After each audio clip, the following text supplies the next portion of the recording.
Garrett Lester, our engineer on video productions, Daniel Miller, our camera operator, and Terry Buckaloo back in the WVOW studios, our engineer there. And Nathan, these two teams gotten out to a 2-3 start for Logan, a 1-2 start for Chapmanville. Obviously losing their top scorers from a year ago have both these teams having to rely on a lot younger talent here in the opening games of the season, and both still trying to find their way through a difficult opening schedule. Trying to find their way is right, Chris. You've seen both teams battle in some tough games, but both teams have been in those tough games. If you look at the Logan Wildcats schedule here, you know, they came up short against South Charleston, they came up short against Capital, against Poca. They were in all of those games. Those were very winnable games for the Wildcats. And the same goes for the Tigers. You know, they fall at home to Poca, a winnable game I felt for them. They come in and they play Nitro the other night. Were ahead in that game, got behind, battled back. Another winnable game, I think, for Chapmanville. So we'll see here, with both teams only having one win on the season, what comes out of this night. Somebody's getting their second win. Who's it going to be?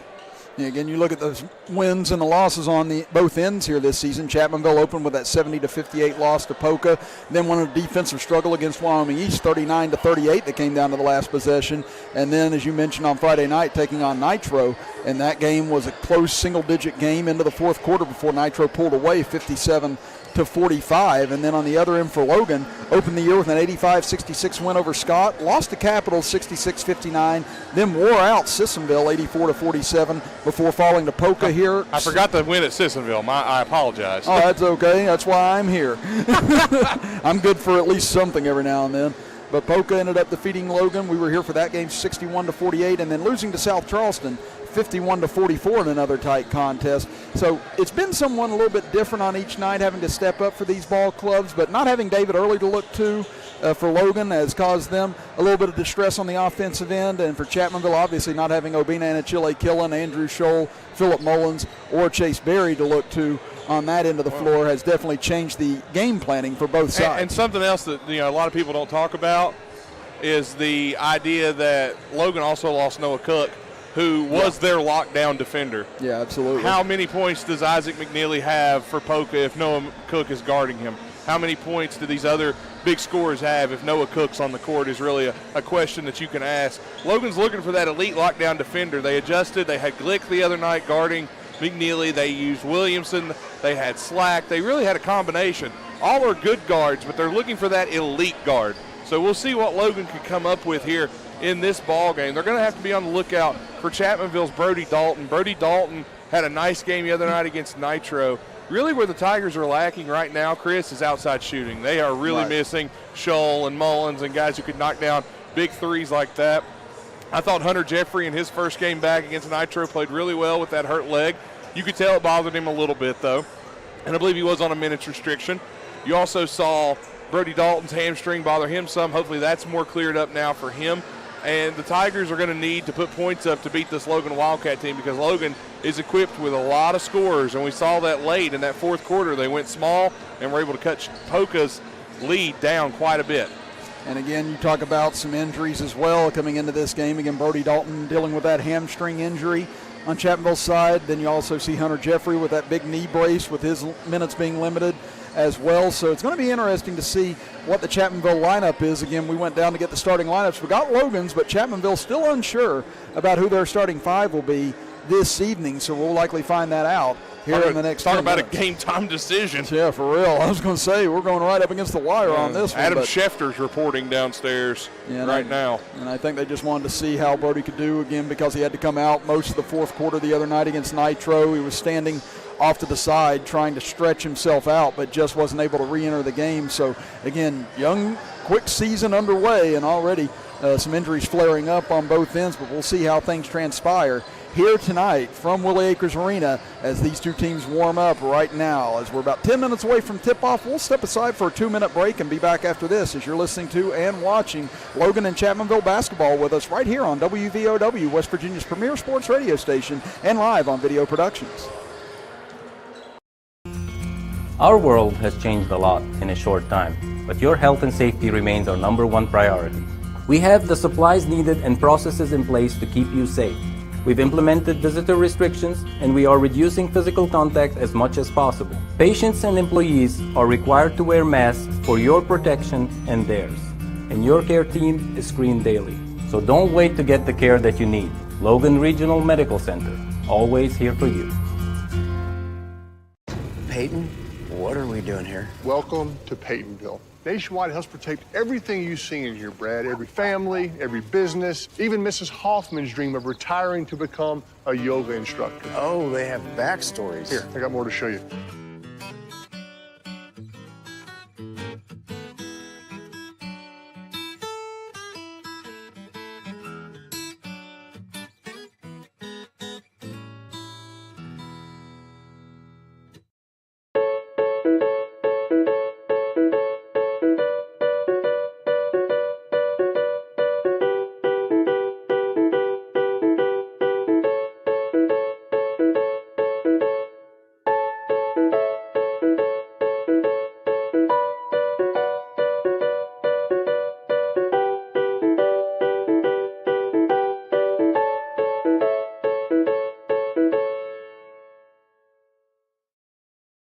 Evans Funeral Home and Cremation Services, founded in 1975 by Riley Joe Evans, is a full-service funeral provider, and 2020 makes it 45 years of offering services that respect all faiths, personal preferences, and financial considerations. They're the only funeral home in Boone, Lincoln, and Logan with its own crematory. Contact Evans Funeral Home and Cremation Services at 304-855-3232 or visit www.evans-funeral-home.com or like Evans Funeral Home and Cremation Services on Facebook to see their updated obituary information.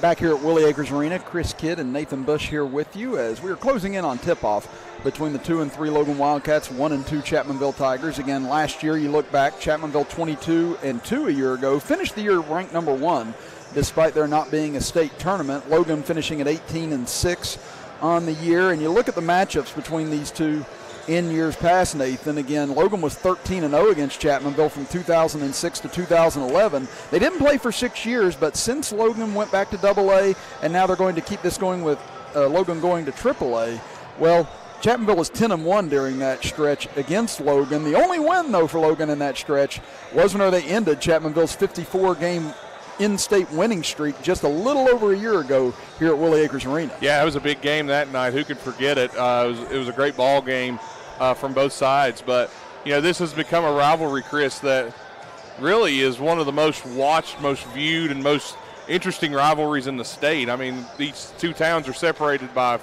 10 to 15 minutes, depending on how fast you go. I mean, Took me about 12 today. Well, but they are separated, and these kids all know each other. You know, they played ball together. They played Buddy League, AAU, and they're very familiar with one another in about every aspect of every sport. So this is a fun one. It's always good to get those in-county rivals, and I know Logan and Man are supposed to play. They were supposed to play Friday. That game has been canceled, and they will play, though, once later in the season, though. And that'll be good because, man, I think I saw in the latest rankings we're number 1. They are number 1. In Class Single A. Number 1 in Single A, and number 2 is Tug Valley. It is. That's crazy to think they went from 0-22 to now ranked number 1. Yeah, think about that. That's crazy that Man has been able to do that. But we'll see the Hillbillies on Saturday, you and I will, as they take on the Sherman Tide. But tonight it's number 5 in AA Chapmanville, number 8 in AAA Logan. So this is going to be fun. I mean, let's be honest, Chris, all three teams have enough ability to get to Charleston come tournament time. And I'm talking Man, Logan, and Chapmanville. You never know. Like I said, you can lose every single game of the season and still get to the state tournament. That's the beauty of high school basketball. And one thing about it is Chapmanville's not healthy right now. They're trying to get healthy. And Logan is young, trying to find out who's going to be their go-to, who they're going to go to, and have their guys really look to as their leader, per se. So this is going to be interesting as these teams go along, and they're both playing a ridiculously difficult schedule early to test themselves. Yeah, and again, you look at the way they've had to perform down the stretch. I think that's where you've seen both these teams have their difficulties in some of their losses earlier on in the year, is just who to go to in the fourth quarter. For instance, Logan was held to 6 points in the fourth quarter the other day against South Charleston in that loss, and you saw Chapmanville struggle with that as well in the fourth quarter against Nitro whenever Dalton left the game as to who to go to in that situation. So I think you're going to have to see someone step up in these spots that maybe isn't used to that. And we did just get word that Saturday's game for Man has been canceled. and they're trying to reschedule. I did hear earlier today that Sherman High School had about 50% of their school that was having to quarantine. Yeah, that's probably why. Yeah, I would imagine that's affected a lot of the sports teams as well in the area. So it was something I thought about as soon as you mentioned that, and then I had not heard that information. Right, obviously, and thankfully Butch Mount's confirming that for us just now as well. So unfortunately, we won't have those games on Friday or Saturday. We'll see if there's anything else that we're able to schedule on Friday or Saturday concerning Chapmanville or Logan in that spot, but hopefully we're getting back soon to being able to see the Man Hillbillies, because that's the one team I haven't seen in person yet this year, and I'm really interested to just see the development that they've had. Yeah, absolutely. So hopefully they can get a game rescheduled on short notice. I mean, I don't know. Hey, maybe call up the Tigers from Chapmanville. I don't know if they're playing Saturday, but hey, you never know. Yeah, that's what I said. It'll be interesting just to see how a lot of the rescheduling goes in a lot of these games as well. You know, it's something that we anticipated might be upcoming for a lot of these. You know, schools. Tug Valley will take it. They'll play anybody. Yeah. They'll play the Brooklyn Nets tomorrow. They don't care. Yeah. They'll play anybody. I'm going to say if there's a game in the backyard, just call up Tug Valley. They'll be there. Yeah, and that's what you always admire about Garland Thompson's program. Oh, yeah. But it's time now for our Logan Regional Medical Center keys to the game. And Nathan, what do you see as the key for both Logan and Chapmanville to try and get out of here with a win, get their record back to 500 on the year, and start building momentum here early in the year? For Logan, it's all about scoring, Chris. To me, that's what I'm seeing is Logan needs to score. Logan needs to get out and try to run and create offense and get guys open, knock down shots early, really establish themselves and get their confidence level up, and just run their offense the way they can. On the other side for Chapmanville, they need to try to slow Logan down. That's exactly what Poca was able to do. They slowed Logan down a little bit, and Logan had a difficult time against that defense that Poca was playing. Chapmanville still, while they're not putting up big numbers points-wise, they're still a very good defensive team. They can lock you down, and they did a great job against Nitro, I thought, early in that game the other night that we were there in attendance for. So Chapmanville, it's going to be all about defense. For Logan, I'm looking at them to use offense. No Cameron Hensley for Logan tonight, so it's going to land on Adkins and Hayner as the two big guys to really take charge underneath against Hunter Jeffrey. And obviously both teams need to make their free throws. And those are your Logan Regional Medical Center keys to the game. And the key to your health care is with Logan Regional Medical Center, offering care for every stage of life, from the Women's Center to pediatrics and primary care physicians. Logan Regional Medical Center, always here for you. Breaking news. Breaking yes. news. Man is playing Saturday. They will play Calhoun County on Saturday. So we'll just have to wait and see about time and place, if that'll be in Man still and if that game will be moved back. Obviously, Calhoun County, a little bit more of a trip than Sherman at that point. So we'll just wait and see if that game stays scheduled as is at 3:45. 2 o'clock JV, 4 o'clock varsity. Butch Mounts is on top of this tonight, Butch Mounts is finding out before the radio station is, so there you go. Yeah, I was going to say, man, and Butch, what's my future? Actually, don't answer that. I don't want to know. Just outlook not good. I'll tell you what, we'll step aside for our final pregame break and be back in 2 minutes as you are listening to and watching Logan and Chapmanville basketball action with us right here on WVOW, West Virginia's premier sports radio station, and live on Video Productions. Superstore is your full-service Buick, Chevy, and GMC dealer. Go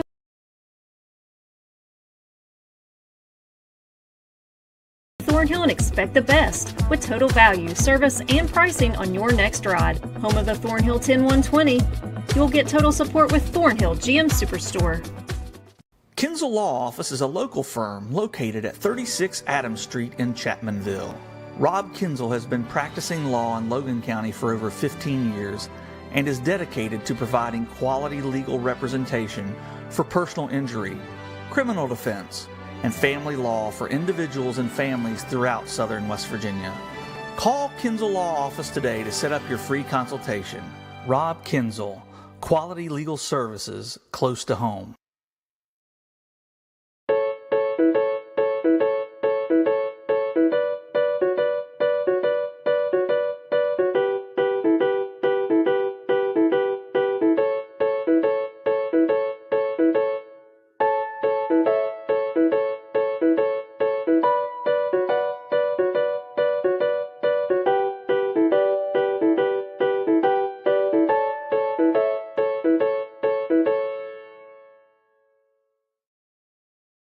Peyton, what are we doing here? Welcome to Peytonville. Nationwide helps protect everything you see in here, Brad. Every family, every business, even Mrs. Hoffman's dream of retiring to become a yoga instructor. Oh, they have backstories. Here, I got more to show you.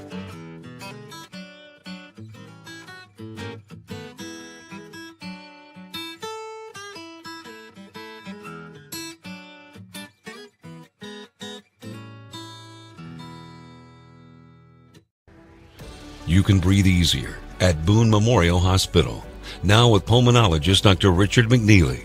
Come see us if you have concerns about your breathing. What kind of name is Welcome back, everybody. Chris Kidd and Nathan Bush here with you as both teams getting set to be introduced here from Willie Acres Arena as Chapmanville has emerged from the locker room, and we'll get a little clarity on Chapmanville's starting lineup, I suppose, here in the next few minutes. You'll know as soon as we know, folks, out there. And we did catch word that Brody Dalton may end up sitting for the next couple of weeks, in fact, just to get that hamstring healthy. And again, anyone that's gone through a hamstring injury knows that it doesn't get any better unless you do rest it. So you can imagine the frustration of Brody if he's not able to continue going. Again, that's just word of mouth that we're catching here, but it doesn't look like he's on the bench to be introduced as the starting five. So it would be very surprising if we end up seeing him here tonight, and that definitely changes things in the outlook for the Chapmanville Tigers. So now you see the starting lineup coming out. Again, Isaiah Smith will be one of the starters, 6'1" sophomore who's hit 9 threes thus far on the season. Yeah, and they're going to need him to hit a few of those tonight, Chris. That's definitely something that Chapmanville will need as a knockdown shooter. They were missing that against Nitro. And then you get Devin Workman, who had 10 points in the loss to Nitro. Definitely a big output and a big boost for them, having him get into the scoring. Isaac Butcher taking the place of Dalton in the starting lineup. He started in the first game against Poca, and now we'll get the start tonight along with Hunter Jeffrey to round out the starting lineup for Chapmanville. Now we get set for the light show here at Willie Acres Arena. As the light man has keyed up the light show at the right time tonight. He's a handsome guy, too, you know. Yeah, they came up and told us, they said, just make sure you do that on Logan's end tonight. Again, we wanted Poca to fill a part of it the other night. Yeah, I mean, they deserve a light show, too, sometimes, right? And for Logan tonight, it'll be Jaron Glick, Garrett Williamson, Aiden Slack, Mitchell Hayner, and Scotty Browning now in the starting lineup. Oh, Scotty Browning, man, he got hot the other night, that's for sure. Oh, yeah, again, had 12 against Poca, came in off the bench, and whenever Logan was struggling, really kept them in that contest for the time being until Poca pulled away late. But Scotty Browning, he is deadly off the catch, and once he gets a little bit of an opening, he's got that quick trigger shot. So, you know, he's definitely taken after his brother. And Big Stevie said he's taking after him. Now, you know what? They're probably right. Probably right. You know, I don't blame him for taking credit there. Hey, might as well. Aiden Slack got hot against Scott, Chris, back in the opening game of the season. He absolutely had a monster game. He scored 17 against Scott. He was knocking down corner threes. If Slack can get open from three, he's also a threat. Now you see the starting lineup rounding out here. Mitchell Hayner, the final one to be introduced for the starting lineup for the Logan Wildcats, as we are getting set to go to action here in just a moment. Again, we'll wait to see if we have the national anthem and so forth coming up, or if we're just going to go straight to play. If we go to the anthem, then we'll step aside for a 60-second break and be back with the tip after that, but we'll wait to see how things are going to be done here in just a moment. Excuse me. It looks like they're going to go for the anthem. All right, so you see Brad Napper talking with his club. Again, he is in. No Mark Cuban decision here. There's going to be an anthem. All right, so while the anthem takes place and the invocation, we'll step aside for a 60-second break and be back with the tip-off between Logan and Chapmanville coming up after this, as you are listening to and watching Logan and Chapmanville basketball action with us right here on WVOW, West Virginia's premier sports radio station, and live on Video Productions. Is Boone Memorial Hospital. Compassionate, personal, quality care that's close to home with caring, skilled physicians and large private inpatient rooms. Boone Memorial Hospital, bringing medicine home.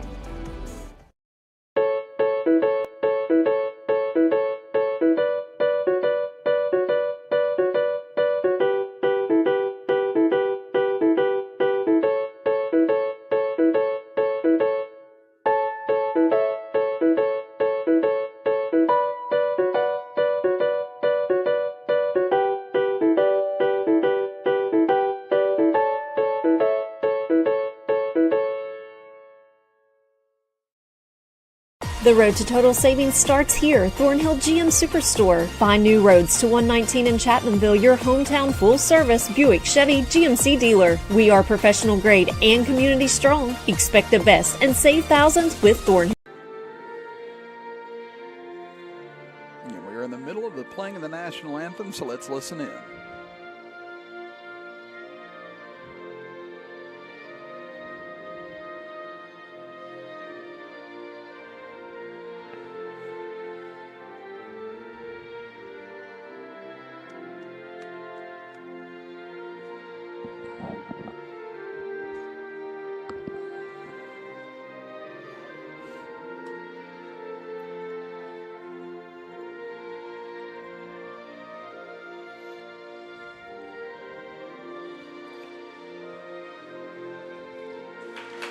Play ball.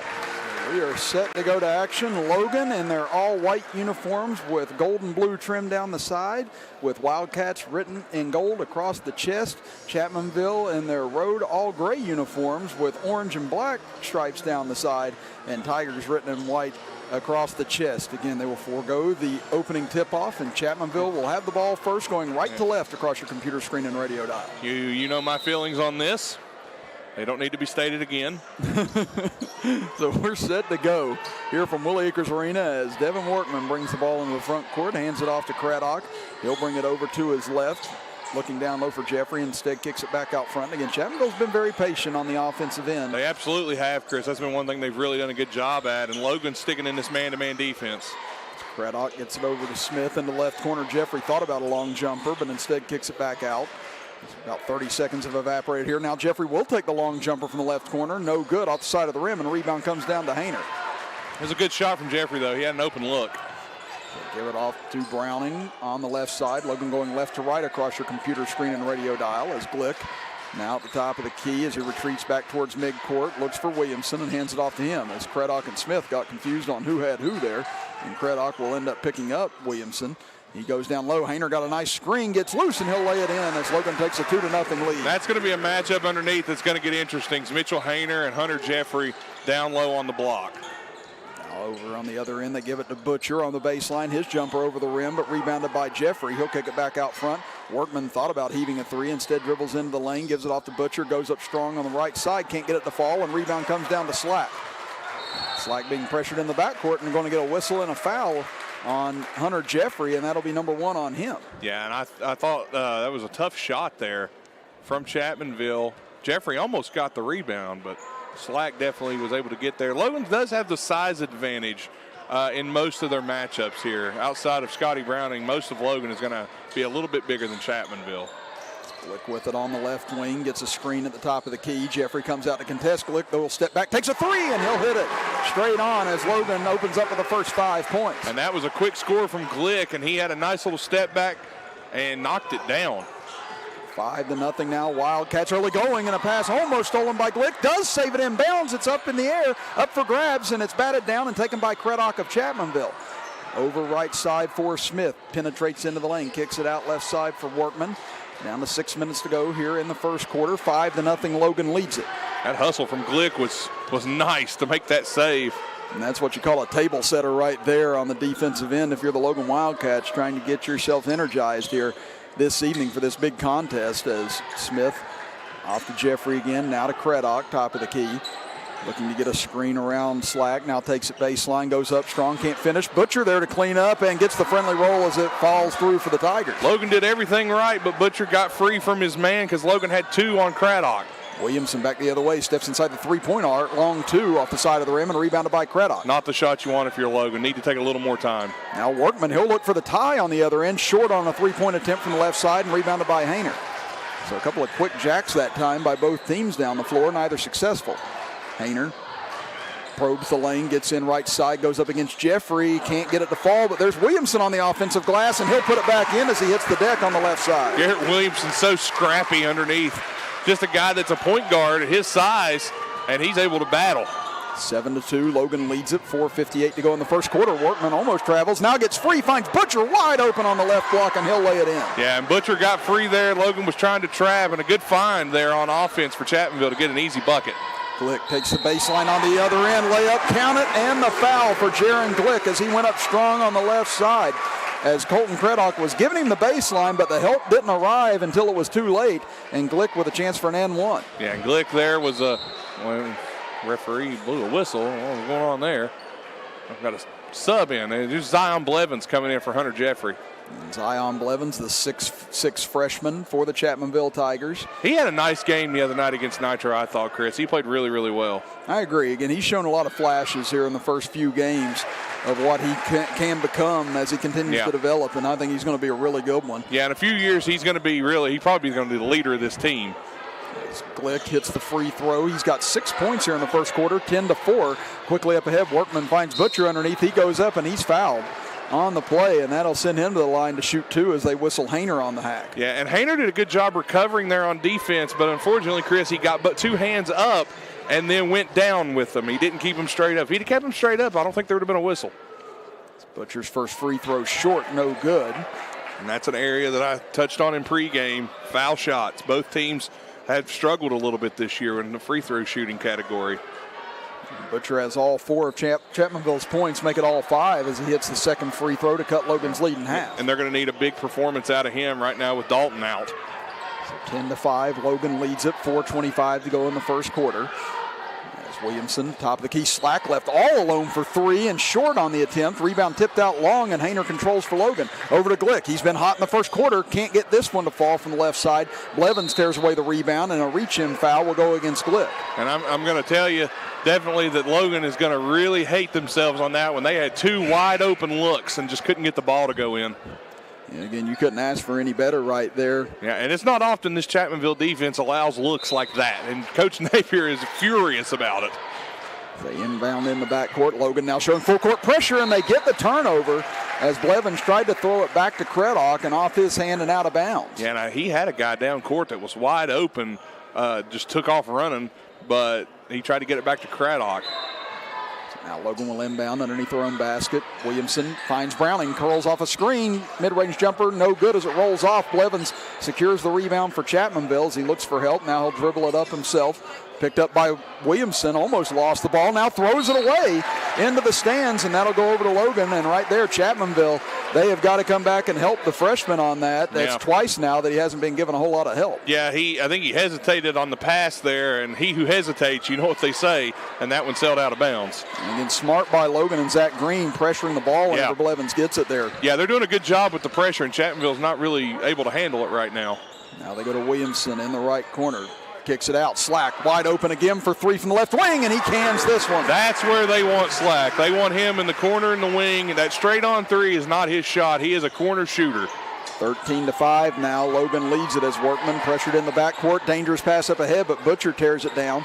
Gives it off to Craddock. Bounce pass down low to Blevins on the right block. Tries to position himself. Whistle. And charge.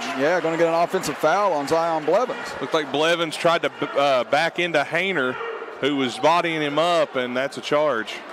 That'll be three. Brad Nabbert does not agree with it. He has given the officials a word. Probably can't repeat the words, but he's giving them the words. I was going to say, in a sense. 13-5 Logan as we are down to 3:15 to go in the first quarter here from Willie Acres Arena. The Slack drives in, cut off, kicks it to Browning. Browning corner three on the way, rolls in and out and in again on the ricochet. Browning got the shooter's roll there. And now 16-5 Logan here in the first quarter as they're really amping up the pressure on this young Tiger club. Craddock now takes it in on the right side, hits it underneath the rim, no good. Rebound comes down to Glick. Here he comes up the floor on the right side, gets into the paint, puts up a floater and gets it to fall. And Brad Napper has seen enough as he wants a timeout. Yeah, he wants a foul call there too. He is in the official's face. We may get a tee. Yeah, and here comes a technical possibly. And let's see. And Brad Napper still in the official's face right now.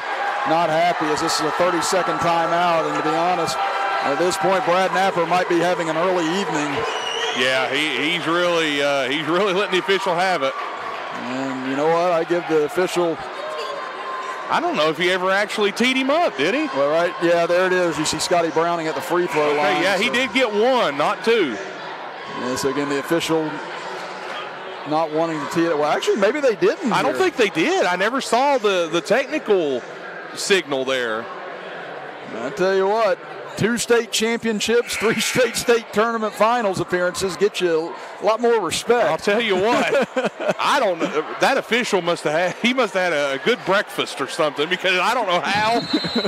I have no idea how Coach Neighbor did not get teed up there. Oh, and he is still in that official. Oh, he's still going. Far side. So Brad's getting his money's worth on this one, but now we go back to action. Outlet pass up ahead again, out of the reach of Devin Workman, and another Chapmanville turnover. And Chapmanville now, they're really hurting because they have a tough time playing from behind. And this Logan ball club, they are scoring at will right now.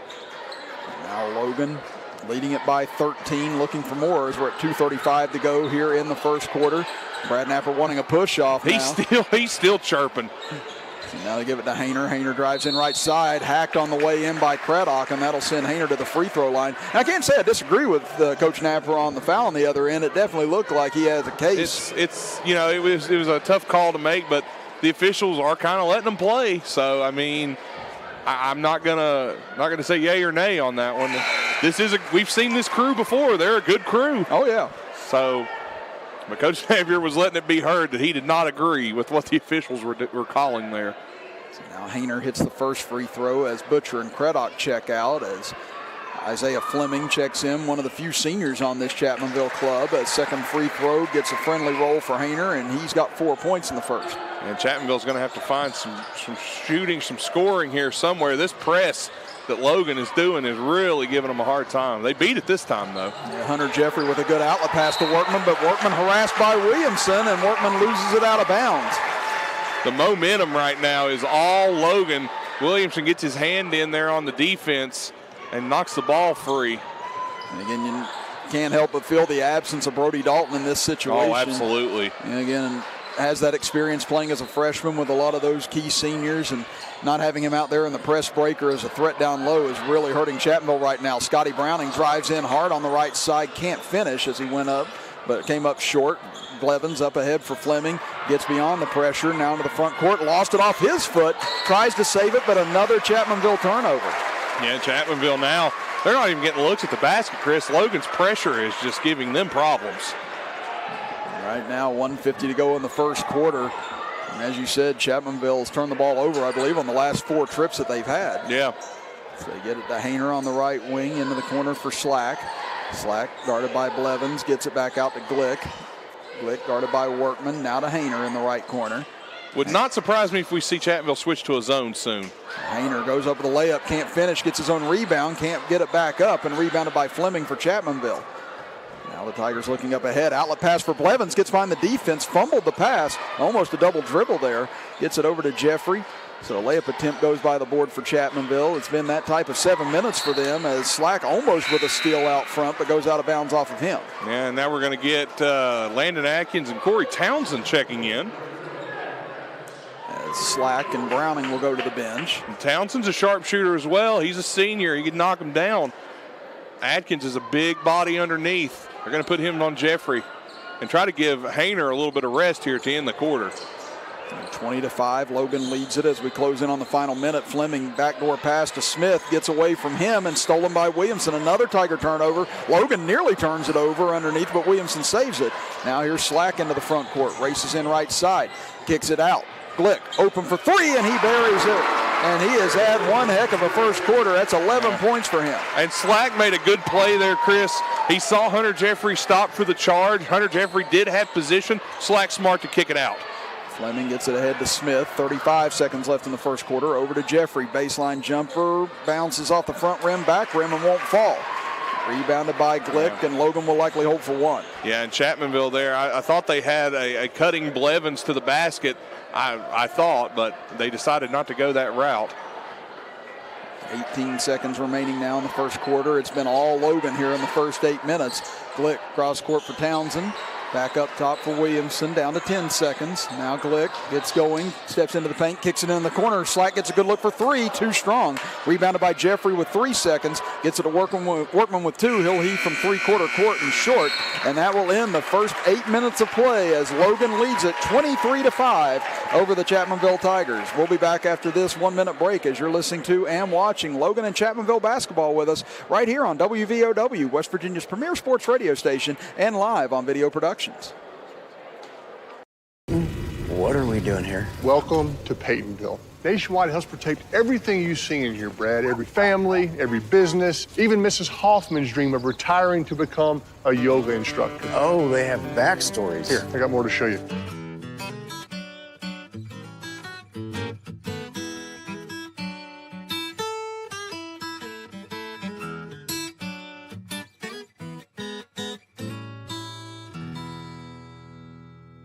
Kinzel Law Office is a local firm located at 36 Adams Street in Chapmanville. Rob Kinzel has been practicing law in Logan County for over 15 years and is dedicated to providing quality legal representation for personal injury, criminal defense, and family law for individuals and families throughout southern West Virginia. Call Kinzel Law Office. Back for the start of quarter number 2 here from Willie Acres Arena. Chris Kidd and Nathan Bush with you as Logan leads Chapmanville 23-5. Glick puts up a floater in the paint. Wow. It's all working tonight for Jared. And he thought he left it short because he followed the shot thinking he missed, but it just rolled in. And he led Logan in scoring against South Charleston the other day with 10 points. Oh, nice play. And Smith was going out of bounds on the pass from Workman and was able to save it by throwing it off of Browning out of bounds, so it'll stay with Chapmanville. Yeah, that was a good play by Smith there to do that. And there you see on our Logan Regional Medical Center instant replay on Video Productions, the floater in the paint by Glick. Again, 13 points already here in this game. A season high, I do believe, or at least getting very close to it here in the early going. As Workman gets it over on the left side. Chapmanville running through their offensive set here. Sam Leslie into the game as Brad Napper trying out a couple different lineups here. As Leslie back out front for Smith. Early in the season, no sense in not trying out some lineups. Now they get it back to Leslie, down low for Jeffrey. He'll try and turn around, but shot is blocked underneath by Landon Atkins. Travel. And they get Townsend on the travel on the outlet that time, so it'll go back over to Chapmanville. That was a good play, though, by Atkins underneath. He didn't even jump. He just kept his feet straight on the ground, put his hand up. He's so long and just lengthy. His arms, he puts his arms straight up. You're not going to over-jump it. Throw it into the backcourt for Workman. 7 minutes to go here in the first half. Logan leads it by 20. Townsend's doing a good job on defense. Back out front for Jeffrey. So he hands it off to Smith on this possession, trying to find him open. Well, they had a good cut there. Just missed it. Yeah, and again, whenever you're turning the ball over as much as Chapmanville has in the first, it's almost like even if someone's open, it seems like a mirage, a ghost almost. And nice dish there by Smith going down low, and Jeffrey gets free and lays it in. Yeah, and that's the first bucket in many, many minutes here for the Tigers. 25-7, Logan leads it as they kick it out to Townsend. Townsend on the left wing gets inside the paint, and he's cut off. Now back out for Scotty Browning. Browning penetrates in, kicks it out to Glick on the right wing. Glick looks down low for Atkins. Turn around, left-handed hook shot is there. That was a good move by Atkins to go left hand against Jeffrey. Nice post move. And again, now the other way, Smith charges into the basket, and he's rejected by Atkins as it is a 17-2 run right now for the Logan Wildcats. Charge. And a charge by Williamson as he runs over top of Workman trying to get to the basket. Williamson was actually trying to get back to the ball and ended up just charging through there and gets the foul. Jeffrey's going to have a seat now, and he's getting an earful. And again, before Jeffrey's last basket, it had been a 17-0 run for Logan. Garrett Williamson will have a seat. Here comes Slack back in. So full court pressure still on here for the It's Wildcats. been working quite well for the Wildcats. As Atkins gambled and lost, as Blevins will bring it up the right side, kicks it over to Leslie, now back out to Workman. Workman, wow, a nice ball fake, but it's still rejected on the way in by Slack. Run out up ahead, pass too long for Browning, tries to save it, but into the hands of Smith. Smith almost pickpocketed by Glick, but they get him on the reaching foul. Yeah, Scotty Browning, the outlet pass there just a little too far, and then to try to save, Chapmanville gets it back, runs it up, and there's a foul. Williamson's break was quite short. He's back in. Here comes Mitchell Hayner in as well. And Glick and Townsend will have a seat. 5:41 remaining in the second Garrett quarter. Williamson got about 15 seconds on the bench. And I was going to say, Zach Green evidently saw something he didn't like and wanted to get him back into the game quickly as Trey Butcher into the game, being harassed by two Wildcats and had it knocked away out of bounds off of Logan. Well, Garrett Williamson, he's a bulldog on defense down there. He's trying to tie it up, get the ball. He's just trying to keep Chapmanville under pressure. Butcher gets it over into the right side for Blevins. Tries to dish it off, cutting in for Butcher as it was deflected away, but Butcher gets it back. Back out front for Workman. 5:25 to go in the second quarter. Workman over to Butcher on the right wing. See jab steps trying to shake free of Scotty Browning right now. Up against 5 seconds, but he gets it to Blevins. Blevins goes up against Atkins. Tough shot and gets it to fall. Wow, what an athletic play there by Blevins. That was a very tough shot. He actually took the ball behind his head on the shot and got it to go up. That was a good shot by Blevins. 27-9 now in favor of Logan. Here in the second quarter. 4:55 remaining before halftime as Browning gets off a screen, drives in, gets by Blevins on the way to the basket, and Scotty Browning gets it to fall. That was a nice move there, and another timeout by Chapmanville. Let's see if this is a 30-second or a full with 4:47 left here in the first half. Let's and see. Logan leading at 29-9. 30-second timeouts will stay here with the Wildcats in control. And just a reminder that nationwide insurance agent Greg Dalton is a proud supporter of Chapmanville Regional Athletics and the community of Logan County. For auto, home, life, and business insurance, call the Greg Dalton Agency at 304-855-4906. Greg Dalton Insurance, with offices on Main Street in Chapmanville and Main Street in Logan. For all your sides, there is nationwide. This is WVOW Logan. So now back to action as we take a look at our Logan Regional Medical Center instant replay here. The drive by Scotty Browning. Again, Blevins tried to get back after Browning was able to clear him and try and block him from behind, but Browning was able to get that up over the long arms of the 6'6 freshman. As they inbound in the backcourt, slaps it away from Butcher, but kicks it out of bounds. It'll stay with Chapmanville. Yeah, and that's pressure. Chapmanville's going to have to make some adjustments here against this pressure. Logan's really giving them a rough to go here. Yeah, right now it's just been an all-out assault on Chapmanville trying to get the ball up the floor here in this first half. It's Workman over to his right, dribbles up against Browning, able to break the pressure, gets into the paint, kicks it out for Butcher. Butcher, tough jumper from the elbow, no good, but right into the hands of Blevins as he stumbles and falls, and they call him for a travel. I think he was trying to draw a foul there on his way down, and they get him on the travel. As we said, again, very young Chapmanville Tiger Club, still a young Logan Wildcat Club. And again, with the injury to Brody Dalton tonight, definitely putting Chapmanville. And you're seeing the experience of this Logan team as well. Because this is a Logan team that most of these guys played last year. As Hayner was able to get by Butcher, who hit the deck, misses the jumper. Atkins gets the rebound. His shot blocked by Blevins. And now a foul underneath against Atkins. But like I'm saying, Chris, this is a Logan team that, you know, most of the guys that they have played last year in big moments and big situations, where a lot of these Chapmanville players, they were reserves, but they didn't play as much. Yeah, and the 30-second timeout called by Zach Green with 4:13 to go here in the first half. 29-9, Logan leads it. And that is an important thing to bring up as well, because really, if you look on the floor right now for Chapmanville here in the first half, Isaiah Smith is the only one, along with Hunter Jeffrey and some minimal minutes here and there, that saw any sort of playing time. Smith was really the only one that saw significant playing time for Chapmanville off of last year's roster. So you do have a lot of these players that have been playing JV, working their way up in the varsity ranks. And again, there's going to be growing pains in that spot. You know, we saw Logan go through that a little bit a couple of years back whenever a lot of these guys were young as well. So again, it's just part of gaining your experience, taking some lumps here and there, and working your way towards tournament play. And I think that's what Brad Napper and his group will take away from some of this tonight. And if you're Zach Green, you've got to be very excited to see your club come out on fire here and maintain that energy even with this leads thus far. Blevins kicks it over to the back court for Workman, gets it up ahead for Smith. And Smith, he's been bottled up all night thus far, as Williamson's just been following him everywhere. As we're under 4 minutes to go here in the first half.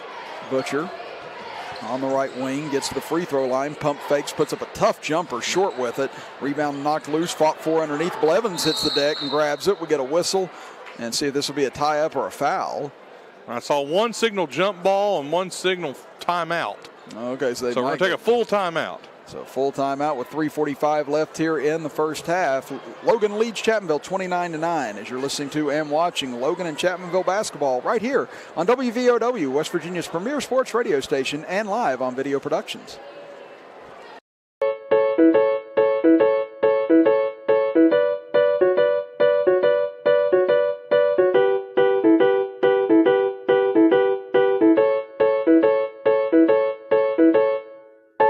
Do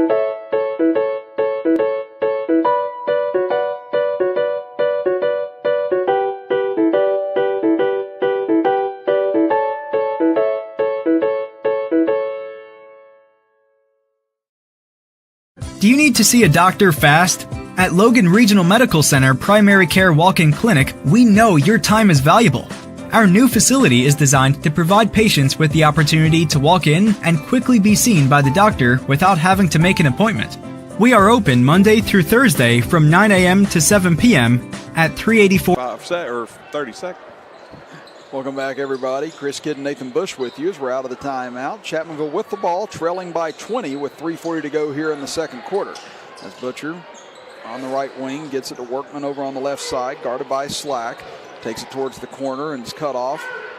Gives it back to Smith. He'll dribble to his right, guarded by Browning. Nice stutter step, gets to the baseline. Fadeaway jumper off the side of the backboard, no good, and rebounded by Browning. That's a decent look, though, for the Tigers. Now Browning to his left. Can't find an opening, gives it back out for Hayner as they'll reset the offense. Swings it over to Slack on the right wing. Slack looking down low, being harassed by Butcher. Slack able to stutter back, kicks it back out. Browning steps inside the three-point arc, takes the jumper off the side of the rim and rebounded by Atkins, but he stepped out of bounds. Yeah, good call by the official there because he did. He got that big right foot out of bounds. Atkins has been providing some great minutes here for the Wildcats.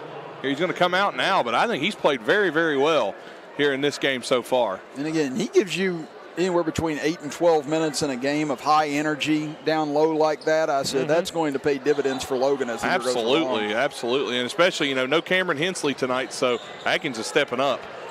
Pass up ahead, dangerous, and stolen by Browning. Browning gets it over to Glick on the left side. He drives in, open lane, and he misses on the layup attempt, gets his own rebound back, and he's hacked, and he'll go to the free throw line. Coach Napier now signaling for someone else to come in. You can tell he is just at his wit's end, and he is angry at the moment. Yeah, so he's going to go with Isaiah Fleming, try and get some more experience and speed on the floor. Don't be surprised if we see little Brennan back there check in tonight. Yeah, he'll try everybody. He don't care. Glick misses on the first attempt. And again, Logan will be at Wayne tomorrow, and Chapmanville will be hosting Mingo Central. Yes. Nathan and I will be there for the call of that game at Danny Gobby Gymnasium. Be good to see you again tomorrow, Sunshine. I told you, you and I are going to see more of each other than a married couple after this. That's the truth. After the season's over. Glick's second free throw short and rebounded by Blevins. As they kick it up ahead, Fleming gets behind the defense, drives in right side, and Fleming will get the layup to go. They've had that look a couple of times, Chapmanville has, and that's smart to kick it up and take care of that. Now Chapmanville's going to pressure. 29-11, Logan leads it, 2.5 minutes to go before the half. That was a dangerous spot for Hayner to catch the ball. Over to Townsend. He'll take a deep three from the corner online, but just a little strong. Rebounded by Fleming. Gets it up ahead to Blevins. Chapmanville trying to beat it. Logan down the floor. Hayner is back. Blevins takes it in. Can't finish. Rebounded, though, by Butcher. And he's had a nice first half as he lays it back in. He's got 7 points. So 29-13 now, Logan. Williamson, nice bounce pass underneath the Browning, but he was too far underneath. Didn't have a look. Now gets it underneath the Hayner. Has it knocked away from him, and here comes Chapmanville. Trying to get a 6-0 spurt going here before halftime and see if they can climb back into within striking distance. Butcher steps into a three. No good as it rolls off the front of the iron and rebounded by Williamson. Williamson looks up ahead, has Townsend behind the defense. Workman gets back to contest. Layup rolls off, no good. Rebound tipped out. Glick takes it. 1:38 to go here in the second. Now to Hayner at the top of the key. Runs right into Workman, and an easy call there as a charge against Hayner. Yeah, and I think he might have gotten the block call, but I think he lowered the shoulder, and that's what it caused that whistle to go charge. Colton Craddock's going to check back in now. The achy, breaky, big mistakey mullet going on there with Colton Craddock. I'm just kidding. It looks great on him. It does. The mullet has made a comeback. Yeah, I'm not going to make that look happen in my late 30s. I physically can't. As now pass at midcourt, knocked away, stolen by Logan. Up ahead, Trey Brown tries to go up and under. Instead, dishes it off to Townsend. What a look. And Townsend able to finish. Yeah, good move by Brown there. He's only been back a couple of games. A nice find there to find Townsend underneath. 31-13 Logan. 1:08 to go in the first half. Fleming pump fakes a three. Gives it over to Craddock. Craddock dribbles into the center. Tries to find Blevins and does. Nice spin move by Blevins, and he's rejected by Atkins, but a foul instead. Ooh, that was close. I don't know if he got the ball, all ball, or maybe there was some risk there. Let's take a look at it on our Logan Regional Instant Replay here. Well, here you see the fight over the ball. This is the move, Townsend and Brown. Wow, what a pass to Townsend. That was nice. Blevins gets the first free throw to fall. He's got 3 points now. He had 10 against Polka, 2 against Wyoming East, and 6 against Nitro, all of that coming off the bench. And I'd be surprised if later on in the year he's not in the starting lineup. Yeah, you'll see some more of him. He's playing really well for the Tigers in his reserve minutes there. And Townsend and Atkins both go up for the rebound on the missed free throw. And kind of like nobody said anything. Nobody said, I got it. And the ball goes out of bounds. And I'll tell you what, Logan's cooled off from the field here in the second quarter. They have. And Chapmanville hasn't been able to make them pay just yet, and not going to here either, as the inbounds pass stolen by Glick. Glick into the front court. Tough angled shot. Can't get it to go, but he's fouled on the play. And into the game now for Logan is number 42, Chance Maynard. His first minutes tonight. And one of the twins into the lineup, Chance and Chase Maynard. They're seniors, I believe, are they not? They're juniors. Juniors, okay. I can never keep track.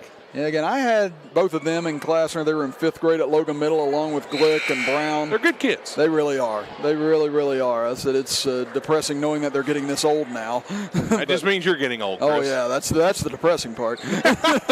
Man, they've got a lot of years left here, you know. I'm starting to see the clock tick. It's Glick. Second free throw gets this one to fall after he missed his last 3. And that increases the lead to 32-14 with 49 seconds left in the first half. Workman up the right side, dribbles in, finds a clear path, and now finds a Logan defender. Let's see what we get here. It's going to be a block, looks like. Both guys got their hands up, but nobody signaled. Charge! So it took a while, but they get Workman on the charge. I don't think I've ever seen 2 officials just keep their hands up from calling a foul, walk to the middle of the court to talk to each other about it with both hands still in the air, and then they make the call. Yeah, importantly, though, they talked and conferred and got the right call. Yeah, it's better to get the right call. So now an 18-point lead for Logan. Final 38 seconds left in their first half. Chapmanville applying pressure. Is Logan able to break it? And now Glick at midcourt with the ball. Logan would definitely like to get this back past 20 if they could. And we've played to a standstill here in the second quarter after Logan led 23-8 after the first quarter. Now to Maynard in the left corner, back out, 18 seconds left. Fleming went for the steal but came up empty. Now they get it to Glick, 13 seconds. He's double teamed. They give it to Williamson. He's got a little bit of a path but waits. 10 seconds left now. Cross court for Townsend. Townsend with 6 seconds. Logan's got to go here. Out to Brown, deep 3 on the That's it. And that a fitting end to this first half as Trey Brown hits it from a good 8 feet behind the 3-point line. And Logan takes a 35-14 lead into intermission. There it is on our replay. And that is some range, folks. That's range that Drew Williamson, David Early and company could be proud of in this rivalry. For real. And Logan takes a 21-point advantage into the half. Well, Nathan and I are going to step aside for a 2-minute break, and when we come back, we'll run through all the first half stats and analysis here from Willie Acres Arena as you are listening to and watching Logan and Chapmanville basketball right here live on WVOW, West Virginia's premier sports radio station, and live on Video Productions. Funeral Home and Cremation Services, founded in 1975 by Riley Joe Evans, is a full-service funeral provider, and 2020 makes it 45 years of offering services that respect all faiths, personal preferences, and financial considerations. They're the only funeral home in Boone, Lincoln, and Logan with its own crematory. Contact Evans Funeral Home and Cremation Services at 304-855-3232 or visit www.evans-funeral-home.com or like Evans Funeral Home and Cremation Services on Facebook to see their updated obituary information. You can breathe easier at Boone Memorial Hospital, now with pulmonologist Dr. Richard McNeely. Come see us if you have concerns about your breathing issues. Boone Memorial Hospital, bringing medicine home. With all that's going on, Mullen Plumbing, Heating, and Cooling wants to remind our neighbors we're here for you. We're taking extra precautions to protect you and our employees. Right now, we're offering 6-month no-interest financing to help you stay comfortable throughout this crisis. Our superior indoor air filtration options will keep viruses, bacteria, and allergens down, increasing indoor air quality, comfort, and safety. Call us today and see how we can help you. Mullen, we're comfortable when you are. Peyton, what are we doing here? Welcome to Peytonville. Nationwide helps protect everything you see in here, Brad. Every family, every business, even Mrs. Hoffman's dream of retiring to become a yoga instructor. Oh, they have backstories. Here, I got more to show you.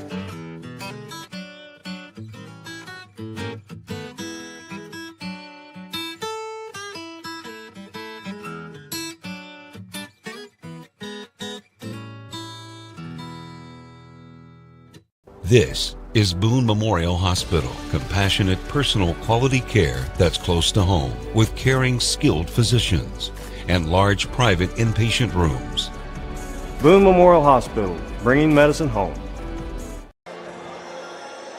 Back here at Willie Acres Arena as the Logan Wildcats dominate the first half of action, 35-14 over the Chapmanville Tigers. Chris Kidd and Nathan Bush here with you. Garrett Lester, our engineer, along with Daniel Miller, our camera operator on video productions, with Terry Bucklew back in the WVOW studios engineering for today's ball game. And as we said, Nathan, coming in, both teams, Chapmanville younger in a lot of respects as far as experience goes in this type of a game. Also without Brody Dalton. On the other end, you've got Cameron Hensley out for Logan coming into this game. And it was really just Logan's pressure defense that turned this game around in the first quarter. Ended up getting that separation, that 17-0 run really opened things up.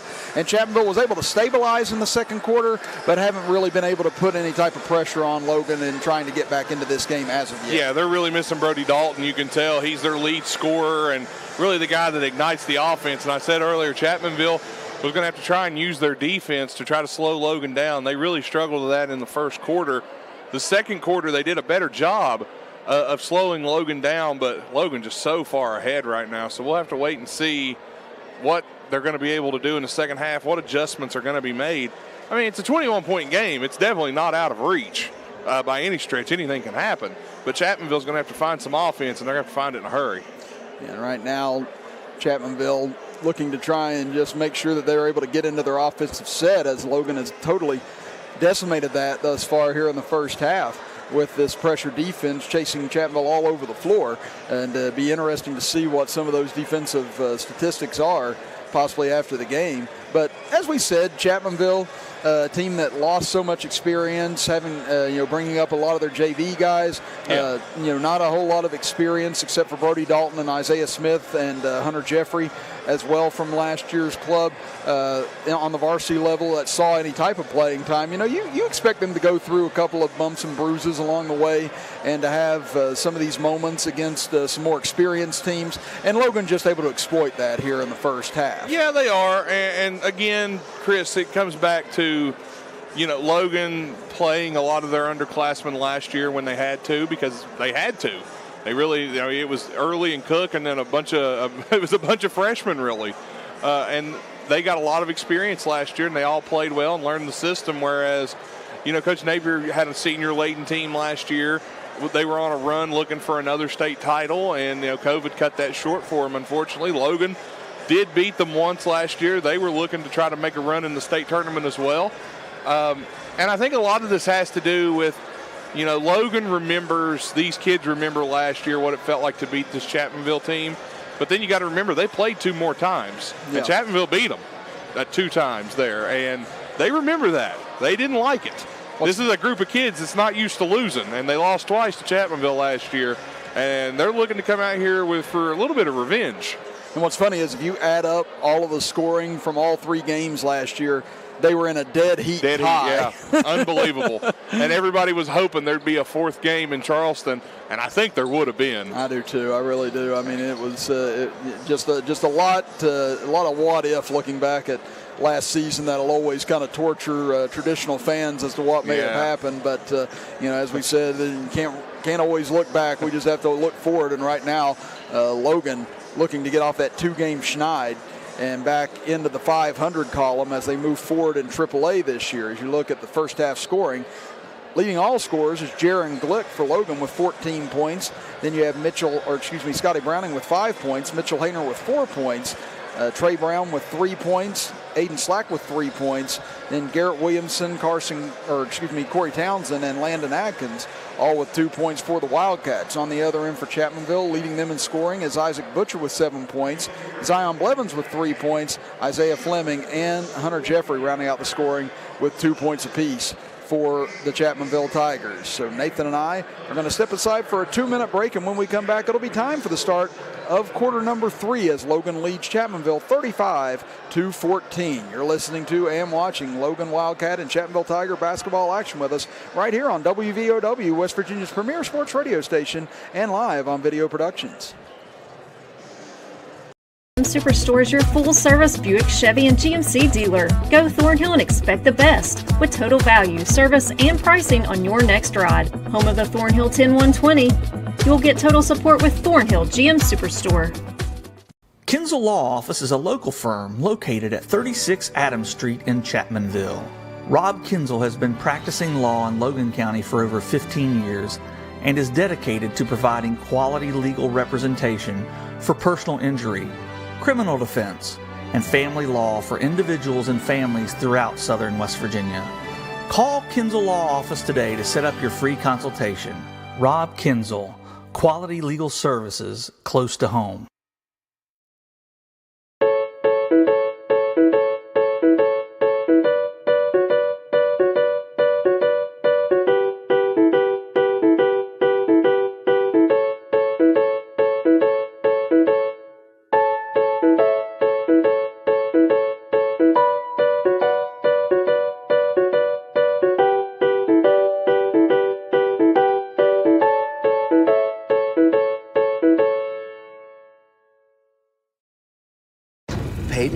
What are we doing here? Welcome to Peytonville. Nationwide helps protect everything you see in here, Brad. Every family, every business, even Mrs. Hoffman's dream of retiring to become a yoga instructor. Oh, they have backstories. Here, I got more to show you.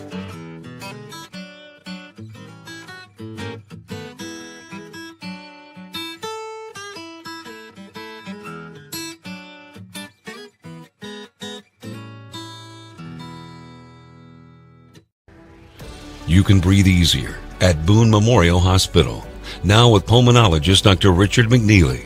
Come see us if you have concerns about your breathing issues. Boone Memorial Hospital, bringing medicine home. We're back. It's Nathan Bush. Yeah, with my rendition of Sugar We're Going Down. Almost the same. That's not embarrassing at all. Yeah, but it's 35-14 Logan here at the half. Chris Kidd and Nathan Bush here with you. The now crooning Nathan Bush.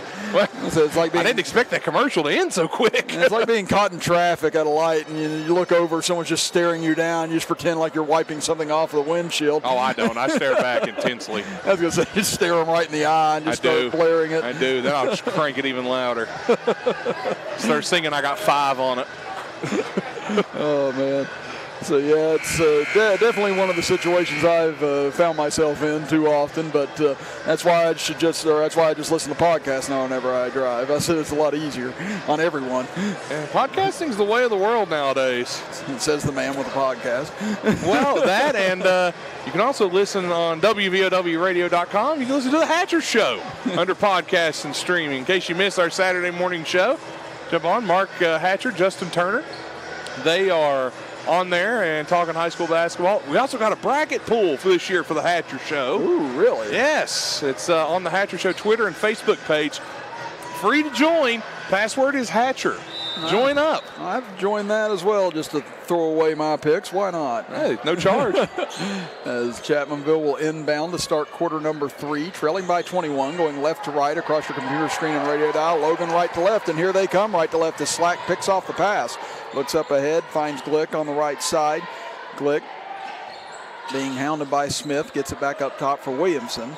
As he'll feed it over left side now as Slack has got switched on to Blevins at the left elbow. Slack kicks it back over to Williamson, drives baseline and a whistle. And it looks like it's going to be an offensive foul on a hook on Garrett Williamson. Yeah, I think they called it on Hayner. All right, so that's going to be 3 on Hayner. Yeah, I think that was on Hayner.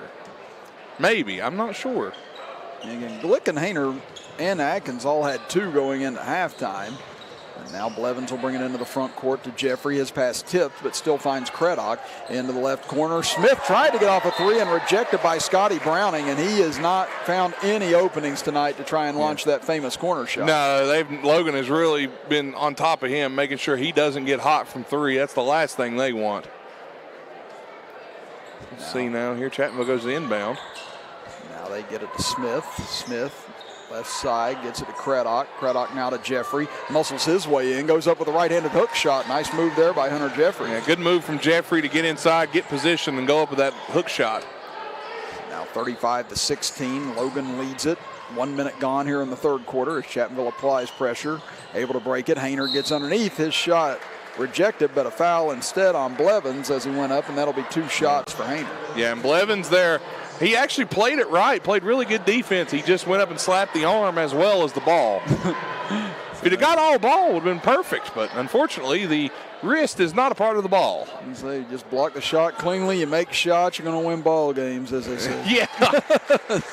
Hayner sinks the first. He's now got 5 points for the game. If we can outscore that other team, we've got them. You know, I wish just once a coach would have said that with a serious face. Greg Popovich has. I've seen it. Hayner hits both free throws. 37-16. Nice Logan leads pass it from Jeffrey there on the break. As Workman gets in the front court. Now he's double teamed. Slack able to deflect the pass, but it goes back to Workman. Now he gets into the paint, goes up and under on a dipsy-do, but can't get it to fall. Rebounded by Williamson. Call that a dipsy-do? Sure did. I like it. As Williamson gets left corner. His pass deflected. Nice save by Smith as he tight-roped the sideline. And now Browning's going to get whistled for a foul in the backcourt on Blevins. Yeah, Browning looked like he was trying to steal Blevins' wallet there. He was just all over him. But nice defense from Chapmanville there to tip that pass and not let it get to the intended target in the corner. Craddock will inbound, gets it into Workman as he crosses midcourt. 37-16 in favor of Logan. 37-18 as a great move by Smith. Great ball fake to create some space and knock down that runner. And if there's one thing Logan can't do, Chris, they can't get comfortable. They can't get comfortable with this lead. They got to continue to attack and try to score and put points up. Now an errant pass, but Williamson there to grab it before it goes out of bounds on the far side. Logan getting some of the pressure that they've been dishing out this game. Flick kicks it in the corner. Slack gets a wide open look for three, in and out, no good, and rebounded by Craddock. And that's the shot they want from him, but here come the Tigers now looking to cut into this lead some more. Underneath the Blevins. Blevins goes up, can't get it to bank in as Slack hits the deck. Now Hayner hits the deck, and Williamson grabs the rebound. And again, this Chapmanville team, they're very scrappy. They're not going to quit in this game as Williamson takes it in hard on the left side as he slams to the ground, and a foul called on Chapmanville. See who they get this one on. Jeffrey. So that'll be number 2 on Hunter Jeffrey. And now Williamson will go to the line. He's got 2 points thus far this evening. He had 8 against Polka in the last game we have with Logan as he knocks down the first. Williamson does a little bit of everything. I wish we were able to get, we might have to check with some of the advanced statisticians out there. Get Brian Shepard down here. Let him keep an eye on Williamson one night. Just see how many assists and rebounds and everything that Williamson gets in a ball game because he does so much for this team. All right, there he sinks both free throws as Logan was 4 of 7 at the half from the free throw line. They're now 4 of 4 here in the third quarter. Again, knocked down 5 threes in the first half. Chapmanville didn't get a single three-pointer in the first half. And Smith. Dangerous pass there. Able to retrieve that before it went towards the scorer's table. As Craddock out to Butcher, 39-18. Logan leads it. Butcher goes into a triple team and has it knocked away. Ball loose on the ground. Butcher rips it back for Chapmanville. Now ball loose again. And how about that? It tapped to him, and now Smith gets it into the paint, goes up against Atkins, can't finish, and Atkins able to get the board. 3-on-2 for Logan. Pass, though, gets away from Browning and out of bounds. Atkins led him just a little too much there. He hit it. It was almost in the right spot, but Atkins just led the pass a little too much. So 5:08 to go now in the third quarter. Logan. Both teams, though, Chris, on the other end, scrapping for the ball. You love to see that. And both coaches want to see that regardless of what the score is in the situation, and that's what's going to earn you some extra minutes if you're in the ball game right now. Ooh, look out. Again, Smith's pass booted out of bounds by Slack towards the Logan cheerleaders. As Workman will go to inbound. Logan leading at 39-18. It's so strange with the COVID restrictions, Chris, to see a Logan Chapmanville crowd this small. Yeah, again, I actually got a parking spot. I actually did too whenever I came in. As Craddock looks down low for Jeffrey, bodies his way back towards the right block, but can't get it to fall over Atkins, and now rebounded by Butcher. He may try Atkins. Instead, he'll kick it back out for Workman. Atkins did a great job there. He just stood there and said, go ahead. Now here's Butcher. He'll launch a three from the right wing. No good. Rebounded by Browning underneath. Browning will push it up the floor, gets it to Glick. Glick, who had the hot hand in the first half, keeps it that way, but now we get a whistle and a foul on the floor. Yeah, I think that's going to be, is that Jeffrey again? That's 3. Yes, the basket will count, and the foul will go against Jeffrey. So it'll be Logan ball as well, out of bounds after this. So this will have a chance for a 4-point play. Old-fashioned one. The old-fashioned. That took me a second. I'm glad somebody out there like that, at least, I hope. Yeah, my brain broke for a second. The old-fashioned 4-point play. God forbid they get the old-fashioned 5-point play here. We haven't seen that since Helsinki in 1919. Yeah, I know. We were there. They get it over to Glick on the right wing. Penetrates in. Nice dump off for Atkins. Turns, spins with a right-handed hook, and he's able to finish. Man, when he goes to his right with that hook, man, look out. Yeah, it's an effective and deadly shot for him. The old Hakeem Elijah one. The lead has swelled to 25. Workman, travel. Yeah, went to the ground, lost his footing, tried to get back up, but he picked up his dribble and then tried to dribble again, and that'll be a double dribble. We saw that a couple of years ago with, as you'll see here, here's Atkins. What's here? To his right, little hook, boom. We saw that a couple of years ago with Knox when she played here, but she actually kept her dribble on her knees. So go down low for Slack, goes up with a left-handed layup, can't get it to fall as it rolls off, tries to go back up again, and Butcher knocks it out of bounds. Good play. Good play from Butcher there to get and knock that ball out of bounds and prevent an easy layup. Chapmanville's not giving Logan anything easy. They've not had anything easy tonight. And I'd say that was part of the talking to that Chapmanville got in the locker room, is about competing here in this second half. Ooh, Glick just made the save. 43-18, Logan leads it. 3:48 to go in the third quarter. Glick penetrates in, tough jumper block, but right into the hands of Williamson, but he misses the layup attempt. Oh, and he is brought down hard. Ooh. Butcher going after the ball and caught a big chunk of Williamson, and he slammed to the ground, and boy, Garrett Williamson, how tough is he? Ooh. Pops back up after that. Tougher than a $2 steak, man. Golly. And he does ask to come out, though. He put his hand up like, Coach, I need a minute. Yeah, that was a hard fall. As you take a look at it here on our Thornhill Auto Group instant replay. And yeah, right there again, Butcher going after the ball, but just caught him on the way down as Browning on the turnaround can't get it to fall in the paint, and Butcher comes away with a strong rebound for Chapman. Get a bruised tailbone doing that. Yeah, I've had a few of those. Those aren't fun, as Smith gets his first good look from the outside tonight, and he buries it from the right corner. Chapmanville's got to feel good about that, get that one to go. And now the pressure is on, 2-2-1 on Chapmanville's press. That's his 10th three of the season thus far. Had 13 in the first game, 14 against Wyoming East, and 8 against Nitro. Be a foul, I think, on Smith. Or no, excuse me, that's on Workman. So Devin Workman will pick up his second. As Isaiah Fleming will check back into the game. Workman will go get a breather. Yeah, he's earned it too. He's been working hard out there. 43-21. Logan leads it with 3:10 to go here in the third quarter. As Browning swings it over for Glick. Glick penetrates in on the left side, can't find an opening, and he'll throw it away into the Logan bench. Well, Logan's going to have to deal with this press, Chris. They haven't done a good job against it here in the second half. Chapmanville's pressure has caused Logan some problems. Now Logan will put on some token pressure in the backcourt as Chapmanville will break it across the timeline. Fleming into the center for Craddock, over left side for Smith. Smith up top, give and go to Butcher, but stolen away by Glick. Glick and Browning with a 2-on-2. He'll take it left side, will Glick, and he'll lay it in for his 18th point. Nice left-hand finish there by Glick to get that shot up and finish there at the rim. 2:37 to go on a running clock here in the third quarter. 45-21. Logan leads Chapmanville. Smith's pass tipped, but it finds Fleming. Fleming will step into a three from the right wing as Atkins comes out to contest, and it's short from the outside. Yeah, and a few subs in for Logan. Williamson's back. That's good to see. And Sam Leslie into the game for Chapmanville.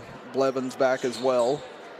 As Browning will cross midcourt up the left side. Wide open underneath is Atkins. Tried to finish before Blevins got there, but couldn't, and gets his own rebound back. Triple teamed and then fouled underneath. Yeah, Atkins tried to do the old 21 tip there to go up with it. Was unable to knock it down. And that is one area where both sides have had some issues tonight is finishing around the rim. Well, when you got so many big bodies underneath down there, Chris, just banging against each other, and you're trying to do something in a hurry, it doesn't really work out. And Atkins makes the front end of the 1-and-1. Here comes Trey Brown in for Scotty Browning. Brown in for Browning. That's not going to get hard to talk about as the season goes on. Not at all. And again, that is 17 fouls against Chapmanville now here in the third quarter, 2 against Logan. As Atkins' second free throw off the mark, rebound knocked loose by Slack and out of bounds. It'll go over to Chapmanville. Let's see what Chapmanville can draw up here. Logan's still going to try and put the pressure on, looks like. And they matched their largest lead of the game thus far at 25 points. As Craddock races into the front court, tried to dump it off to Butcher, but there's Brown getting a hand into the passing lane, and he'll steal it away. He looks up ahead, dangerous pass, and easily intercepted by Blevins as he tried to find Atkins underneath. Yeah, he had Atkins underneath for a second, but Blevins just closed in too quick. Over left side, Leslie takes a 2 as his feet were on the line. Short, rebounded by Blevins, tried to go up, and a whistle and a tie-up will go over to Logan with 1:48 left in the third quarter. Yeah, and that was a tough one there for Logan underneath, trying to tie that up. But, you know, there was a good look from the corner there. Unfortunately for Chapmanville, the ball was just short. Now Chapmanville continues with their pressure in the backcourt. Slack lobs it over for Williamson. Dangerous pass, but he makes the grab. Now to Townsend on the right wing. Chapmanville chasing. Slack gets himself open. He'll go for 3 off the back rim, no good, and rebounded by Craddock. Craddock's been battling too on this one. Now, whoa! Tough pass, and it gets off the hands of Fleming and into Williamson's hands. He'll dish it off for Slack. Races in, can't finish. Atkins tried to put it back, but comes up short. Now a run out here. Brown against Fleming, one-on-one. Fleming lost it on the way up, and Atkins comes flying in to take the board, but throws it away to Blevins. Blevins now goes up with the right hand. He can't finish, and Atkins grabs the board. Things have gotten sloppy. Yeah, here. very sloppy. Now down to a minute to go in the third as Williamson crashes in. And a charge called as he just ran over top of Fleming that time. And both teams playing out of control at the moment. Yeah, it's almost like it looks like a Benny Hill sketch out there with guys just crashing into each other. And refs are letting them play. But, man, oh, man, this has been a tough third quarter. Both teams taking some shots. That's number 3 now on Garrett Williamson as Atkins will check out of the game. Hayner back in as Leslie gets it up ahead to Craddock. Craddock swings it right side for Butcher. He'll body his way back down. Turnaround jumper in front of Hayner, no good. Blevins, though, takes the rebound on the left side. Goes up, counted in the foul. Good pump fake. Very good pump fake for Blevins. Pump fakes, gets the man in the air, goes up, puts in 2, finishes with the foul. Scotty Brown is going to check back in here with 44 seconds to go in the quarter. And Blevins now with 5 points for the game. And again, just little things like that are what you really like to see if you're Brad Napper and the coaching staff. Just those little mature moves that you're able to make as a freshman. Yeah, and it's not easy to do that either. That's a high basketball IQ. Free throw off the front iron, no good. Rebound tipped out of bounds, and last touch by Chapmanville. Looked like Fleming had his hands on it last. So 46-23. Logan has doubled up Chapmanville. Bet I know. Timeout. I bet I know what both teams are going to need to stop the clock. Stop the clock.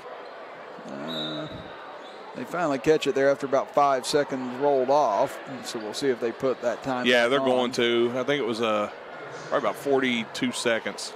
Well, while we have a moment, just a reminder, this game brought to you in part by Nationwide Insurance agent Greg Dalton, who is a proud supporter of Logan Wildcat Athletics and the community of Logan County. For auto, home, life, and business insurance, call the Greg Dalton Agency at 304-752-8300. Greg Dalton Insurance with offices on Main Street in Logan and Main Street in Chapmanville. For all your sides, there is Nationwide. This is WVOW Logan. Well, Chris, I'll tell you this. Next practice, I guarantee you both teams are going to be practicing against the press. Oh, I can almost guarantee you that. Yeah. Well, neither team has really seen it much this year. And, you know, 2 young teams, it's something you don't practice against very often because really you're not going to see a lot of it unless you play those elite teams. And these are 2 teams that can play and will play against elite teams.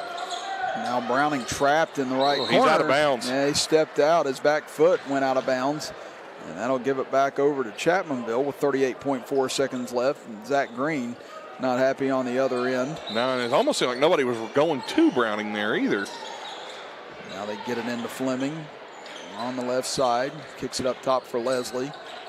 Leslie double team, looking for help, finds Craddock over towards Chapmanville bench. Craddock penetrates in, kicks it out to Leslie. 26 seconds left in the third quarter. Now Leslie gets in on the left side, throws up a tough shot and gets whistle and a foul called on Logan, as that'll be team foul number 5 on Logan now. Logan does a good job, Chris, of recovering. They try to crash when somebody drives. They get a lot of guys in the paint, and then when Chapmanville goes to kick, they've already got somebody closing out. They do a really good job of recovering, getting out on the three-point edge there. As Leslie misses on the back rim on the first free throw. Again, free throws continue to be a problem. And I'll tell you what, we're probably going to see a lot of them in the fourth quarter. Yeah, both teams already in the bonus. And again, Chapmanville and we're going to do some more. Yes, again, that's the 8th team foul on Chapmanville. 5 against Logan here in this third quarter. Slack's going to go to the line. 20.3 seconds left here, and what's been a long third quarter. Very long third quarter. In fact, the third quarter's been longer than the first half. Yeah, I think it has been, honestly.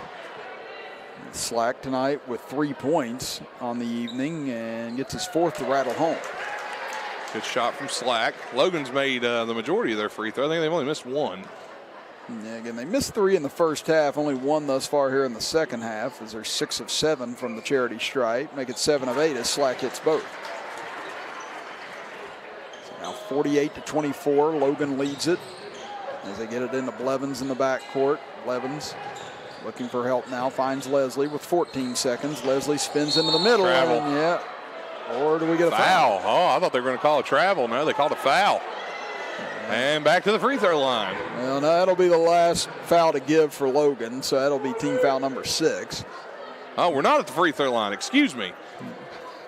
So now, I don't have a look at the big scoreboard like you do. Yeah, so the next fouls in this game, both teams will be heading to the free throw line as we've got a whole fourth quarter still to go here.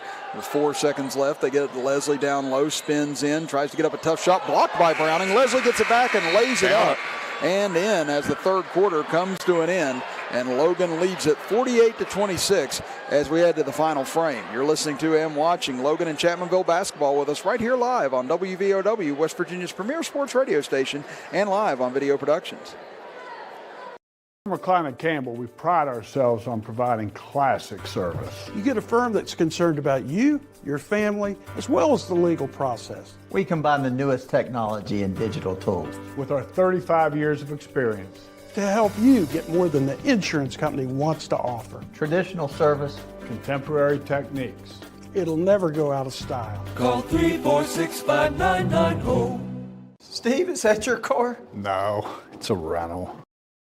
Did you know when you send or receive a text message, you take your eyes off the road for 5 seconds?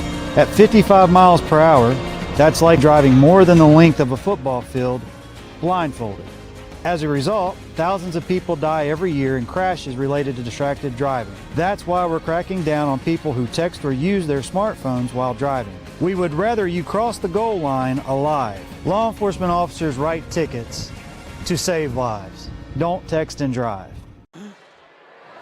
Start of quarter number 4 here from Willie Acres Arena. Chris Kidd and Nathan Bush with you as Logan in command, leading at 48-26 with Chapmanville in possession, going left to right across your computer screen and radio dial. Logan right to left as Butcher bounce pass to Blevins, catches it on the right block, spins to the middle, gets the short range jumper to back rim and fall through for his 7th point. Chapmanville cuts it to 20. It's a click across the timeline. Again, both teams in the 1-and-1 at the moment. Backdoor pass for Browning. He gets free but can't finish on the layup attempt, and rebounded by Blevins. That's a look you want there. You saw Coach Green. He was on his knees like, oh, how did we miss that one? Fleming goes crashing into the middle and he doesn't get the whistle as Brad Napper was looking for a foul. Now Hayner back the other way. Can't finish. He doesn't get one either. Yeah, again, and as physical as the third quarter was, again, not maliciously vicious or hurtful on either end, just tough defense on both sides. I think the officials looking to maybe speed up this fourth quarter a little bit, as Logan will keep possession here with 7:16 to go in the fourth. Well, somebody's vocal about how they needed to call that, but call what? It's the old saying, no blood, no foul. Yeah, I was going to say, we'll see if that trope ends up coming into play here in the fourth as Browning Drives left baseline, cut off, tough turnaround jumper, and gets it to fall. That's a Scotty Browning's specialty, that shot right there. The drive in, the spin to his right, and the fade away. And it's tough to guard. And just such a pure shooter. He's got 7 points now. Leslie might have gotten away with it. He may be a better shooter than his brother.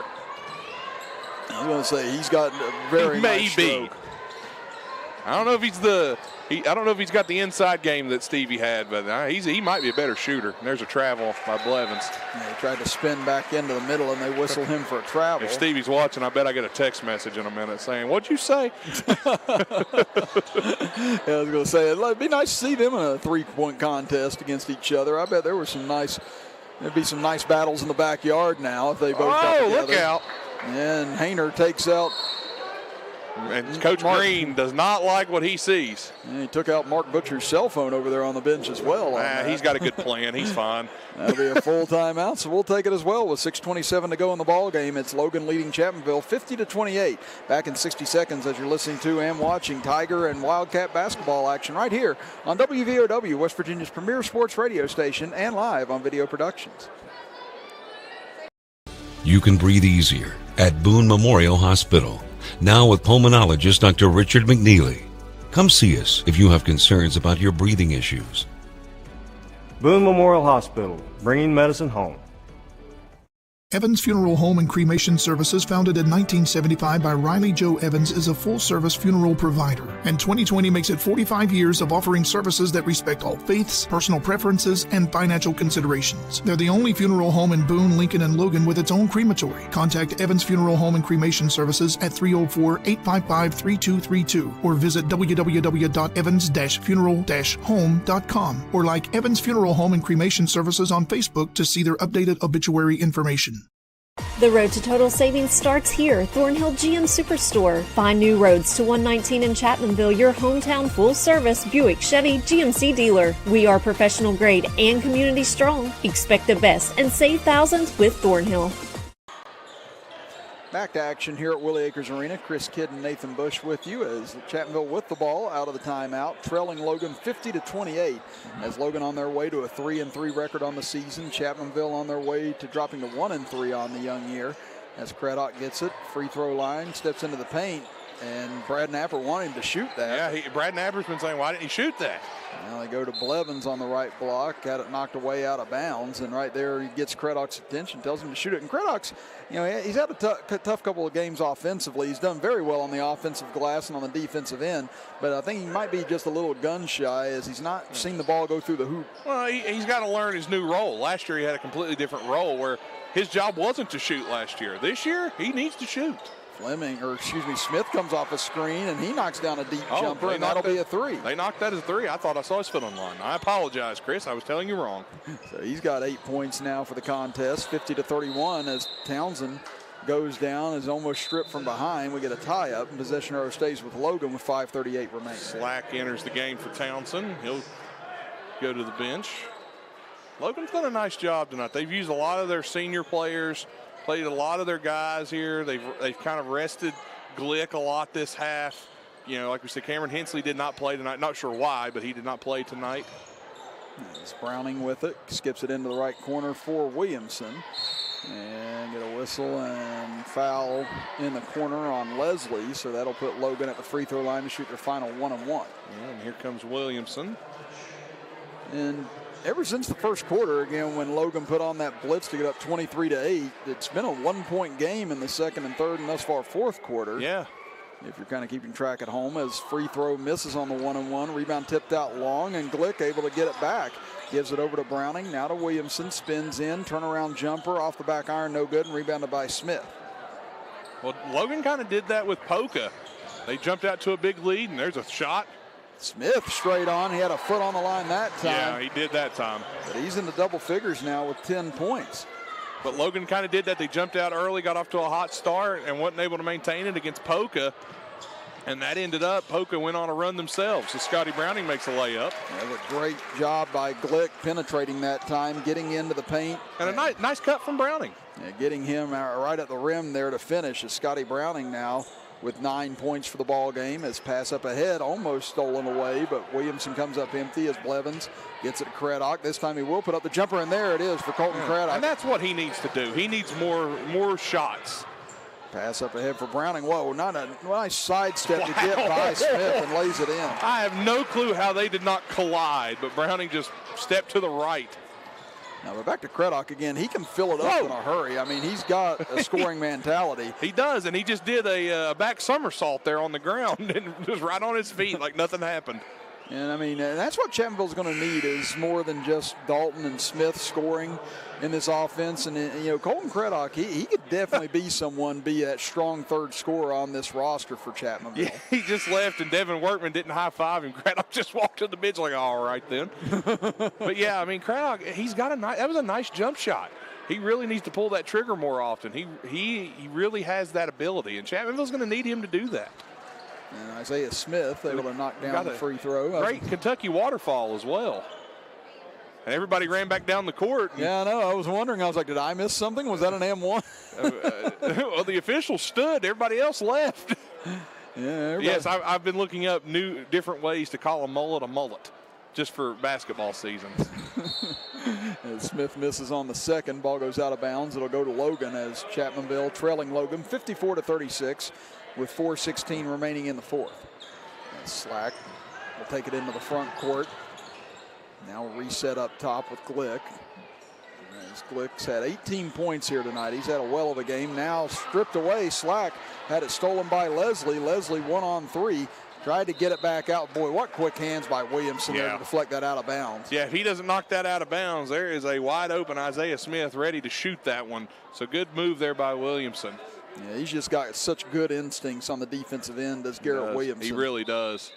Like I said, Chris, he's a great all-around player. He can do it all. They inbound it to Blevins. Blevins has his pocket picked from behind by Glick. I think he grabbed Glick's foot. He did, and Glick was able to kick out of it. Now he looks for point number 20, and he gets it with the left hand this time. I don't think I've ever seen anybody grab somebody's foot, and then there was no whistle. That's interesting. I tell you what, we're swallowing them here in the fourth quarter. Yeah, these refs got to get somewhere apparently there because that was a definite foul, and they did not whistle that at all.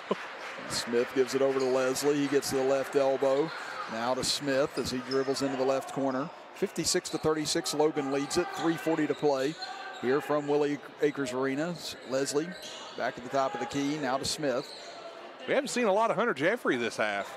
And again, as he's still nursing that knee injury, maybe on a minutes restriction right now, as Blevins tried to go with a wraparound pass, but they're going to get him for a travel, and that'll give it back over to Logan.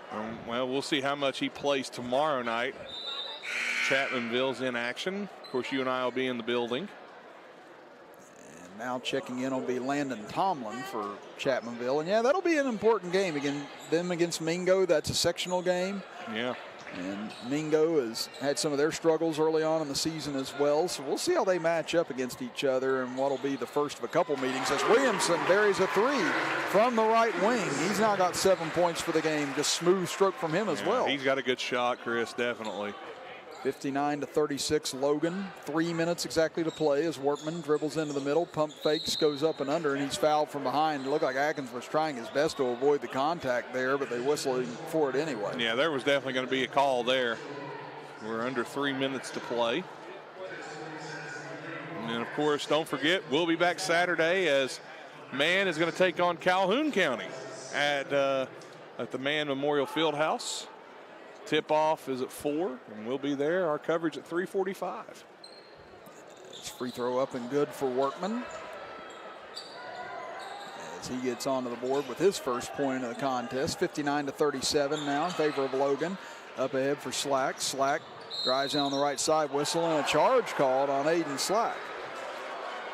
As he thought he had avoided the contact that time. Yeah, he don't like the call. Look, he got a smile on his face. Yeah, I got to say that looked like maybe Tomlin leaned over into that one a little bit. I thought Slack had done enough to avoid that. Kept his feet planted, though. Now pass into the backcourt, finds Workman before Chapmanville cross midcourt as they get it to Smith now. 2:36 to play. Smith up against Browning. Dribbles to his left, kicks it into the corner for Tomlin. He wasn't looking to shoot. Now Butcher will shoot inside the three-point arc. Too strong. Whoa! Oh, and Tomlin came in and ripped it away from Atkins, but they're going to get him for a foul. I mean, he didn't slap it away. He didn't, try to knock it out. He just grabbed it. Well, they'll just give me that. Nope, fine. Oh, but yeah, that's what my kid does with his basketball at home. If I got it in my hand, just come over and just grab it.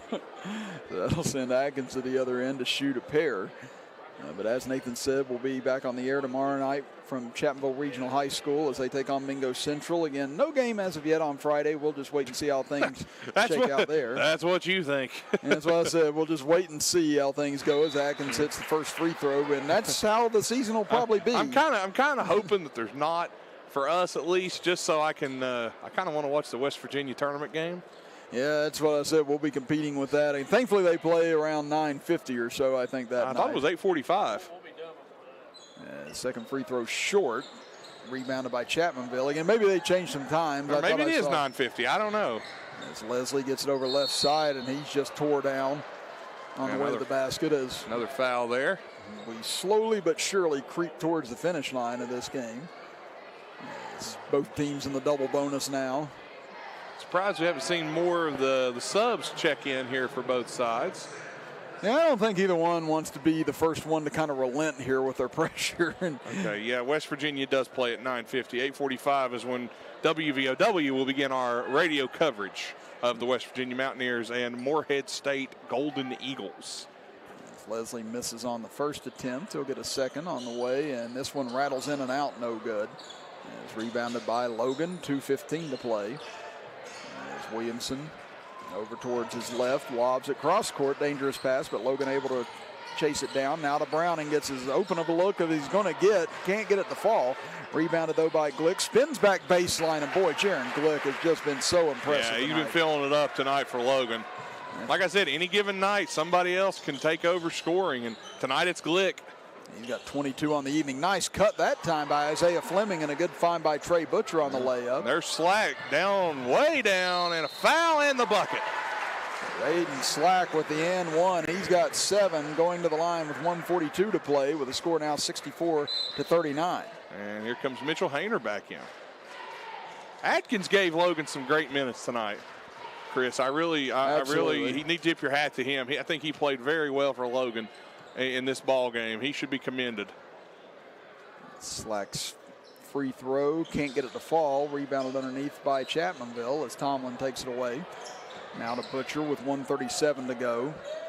As we said, both teams not relenting on their pressure here with a score at 25 points at the moment. As three-pointer by Fleming off the mark. Rebounded though by Tomlin underneath. Pass out front finds Fleming. He'll step into a three from straight on, and Isaiah Fleming able to hit. Fleming with a nice shot there. And he's been productive off the bench for Chapmanville in these first 4 games. He really has. He's going to be one they're going to need as we get further into the season. That's 7 points for him now in the contest as a steal for Chapmanville. 1:08 to go as Workman cross midcourt, pass out front, knocked away by Slack and out of bounds off of him. And here comes 3 for Logan. Maynard checking in. And get a nice ovation for Glick, for Williamson, and for Slack. They deserve it here tonight. They played great. And again, we don't have 32 listed. That's typically Cameron Hensley's number. So we're unsure of who that is for Logan. It's 3 by Fleming off the front iron, no good. Rebounded by Logan as they raced into the front court under a minute to play. Up and under, and layup attempt goes to our unnamed man, unfortunately, on the list. We call him Magic. It's number 32. Back the other way, Butcher's 3 off the front iron, no good. Browning chasing it down. He's able to save it. Kicked it to himself. Now they go underneath. Another layup attempt, and this one will fall for Julius Clancy. Crowd erupting for the guys off the bench getting some points. 68-42 now. Logan leads it. Final half minute of play as Fleming puts up another 3, no good. Rebounded by Logan. As we'll see if they go for 70 or if they elect to run out the clock here with 20 seconds left. Cameron Hensley's on the sidelines going, come on, let's go. They get it over left side for Clancy as Logan will look to just run it down. Zach Green even saying just hang on to it right here. As we're down to the final 5 seconds, and it has been Logan from start to finish here tonight. as they dominate the Chapmanville Tigers 68-42 to move to 3-3 on the season. Chapmanville falls to 1-3 on the season, and both teams will be back into action tomorrow night. Nathan and I will step aside for a 2-minute break and come back and recap tonight's action right after this, as you're listening to and watching Chapmanville and Logan basketball with us right here on WVOW, West Virginia's premier sports radio station, and live on Video Productions. Funeral Home and Cremation Services, founded in 1975 by Riley Joe Evans, is a full-service funeral provider, and 2020 makes it 45 years of offering services that respect all faiths, personal preferences, and financial considerations. They're the only funeral home in Boone, Lincoln, and Logan with its own crematory. Contact Evans Funeral Home and Cremation Services at 304-855-3232 or visit www.evans-funeral-home.com or like Evans Funeral Home and Cremation Services on Facebook to see their updated obituary information. You can breathe easier at Boone Memorial Hospital, now with pulmonologist Dr. Richard McNeely. Come see us if you have concerns about your breathing issues.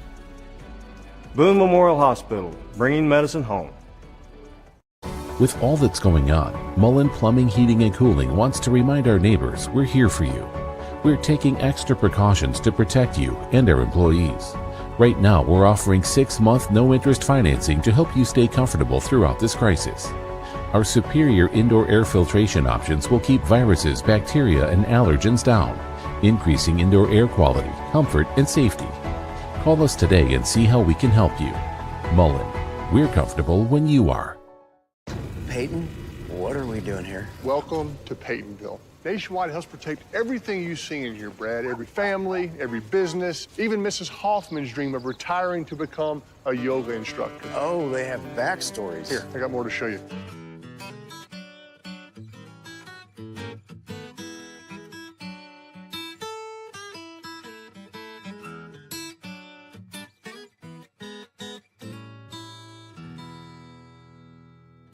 This is Boone Memorial Hospital, compassionate personal quality care that's close to home, with caring skilled physicians and large private inpatient rooms. Boone Memorial Hospital, bringing medicine home. Back here at Willie Acres Arena, Chris Kidd and Nathan Bush with you as the Chapmanville Tigers fall to the Logan Wildcats tonight, 68-42. Here from Middleburg Island. And again, this was a game that really just got broken open in the first quarter, Nathan. The pressure defense that Logan brought out, it was a 10-5 game. By the time that run ended, it was 27-5, and Logan had broken this thing wide open and did not really allow Chapmanville to get even remotely close at the end of the first half and into the second half. I think the closest Chapmanville drew was within 16, but just never able to really mount a big rally to try and put some pressure on the Wildcats in this contest. Yeah, Chris, it was really Logan put their foot on the gas at the beginning of the game. They did not let up from there on out. And that comes, I think, from experience. This is a big game for both teams, and Logan's players have a little bit more experience in big game situations. And Chapmanville was without Brody Dalton. Hunter Jeffrey's still dealing with an injury. Chapmanville will, they're going to get better. This is key playing time for a lot of their young guys, and they're going to make some mistakes early, but this is all part of Chapmanville rebuilding this program to what they had, getting these young guys some playing time and getting them ready for the sectionals as we get closer to that. That's not far off. Yeah, I was going to say, this is a sprint to the finish line. Yeah. This isn't a slow slog. I don't want to say that the regular season doesn't matter. It does matter, but once you get into sectionals, games like this, these really hard, tough games, these back-to-back games, that's where it's going to pay dividends. Well, let's take a look at the final scoring line on both ends. Leading the way and leading all scores was Jaron Glick with 22 points, followed by Scotty Browning with 11 points, Garrett Williamson and Aiden Slack with 7 points, Mitchell Hayner and Landon Atkins with 6 points apiece, Trey Brown with 3 points, then Julius Clancy along with Corey Townsend, and unfortunately our unnamed guy that got in. Told you, number 32, it's magic. Yes, again, we apologize, number 32. Again, that's normally Cameron Hensley's number, but we unfortunately didn't have it. I'm calling him magic. I don't care what you say. So I hate that we don't have that, unfortunately, but hopefully if we get a name before the end of the broadcast, we'll pass it along. Then on the other end for Chapmanville, leading the way was Isaiah Smith with 11 points, all those in the second half, followed by Isaac Butcher with 7 points, Zion Blevins with 7 points. Then you end up with Sam Leslie with 3 points, Hunter Jeffrey with 4 points, and Colton Craddock with 2 points. to round out the scoring here tonight. And you look at some of the big differences here. Free throw shooting, Chapmanville was 5 of 13 from the charity stripe. Logan was 12 of 19. And also three-point shooting, Logan was able to knock down 6 threes tonight, and Chapmanville with 3 3-pointers. And Nathan, did we happen to get a name? Cole Blankenship. Cole Blankenship, thank you. Again, I wanted to make sure that got out there. Magic, Cole Blankenship. Like I said, I know that it matters whenever you get into the scorebook. It does, absolutely. Else, so. It's a big deal. I mean, it's a big deal for him, and good job to everyone tonight on both sides. They've all played a great game, and nobody should hang their heads. This was a tough, hard-fought game and an important game moving forward. Big win for Logan to get them to 500. Chapmanville.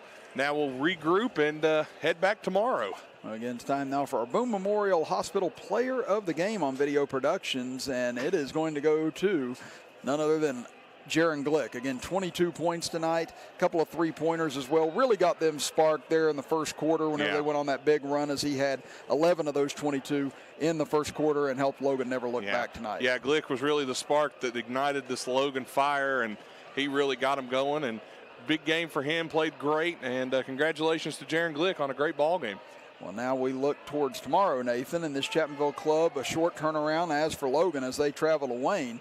And that is not an easy trip either. No, absolutely not. We've definitely made that more than a couple times. You're telling me. And Chapmanville looking to rebound against Mingo Central, and that'll be an important game for seeding come sectional time. Chapmanville will be without Brody Dalton again tomorrow, so we haven't really gotten a look at Mingo Central as of yet, but should be an interesting matchup anytime those two teams and get don't together. think that you won't see plenty of the light blue from Mingo Central in Chapmanville tomorrow. They travel very, very well. Absolutely. So Nathan and I will be on the air at 7:15 with the pregame show, with 7:30 tip-off between Chapmanville and Mingo Central. So make sure you're with us tomorrow night for more high school basketball action here in the Coalfields. And get your brackets filled out. Join the Hatcher Show bracket pool. The password is Hatcher. It's on the Hatcher Show Twitter page and Facebook page. No entry fee. Get in and have some fun and see if your bracket can beat the experts, as they say. As long as I can beat you, that's all that matters. I'll fill mine out tonight. We'll see who I have. I don't have a clue yet who I've got winning. Yeah, I think Gonzaga will be at the end for me, but other than that, I feel like it's pretty well open season. So we'll just see how things shake out as we move forward. A lot of basketball, both college and high school, coming your way on WVOW and Video Productions as we move forward. But we're going to say goodbye for tonight here from Willie Acres Arena. So for Daniel Miller, our camera operator on Video Productions, Garrett Lester, our engineer on Video Productions, Terry Bucklew, our engineer back in the WVOW studios, and Nathan Bush beside me, I'm Chris Kidd, saying so long tonight from Middleburg Island as the Logan Wildcats knock off the Chapmanville Tigers 68-42, as you've been listening to and watching Chapmanville and Logan basketball with us right here on WVOW, West Virginia's premier sports radio station, and live on Video Productions.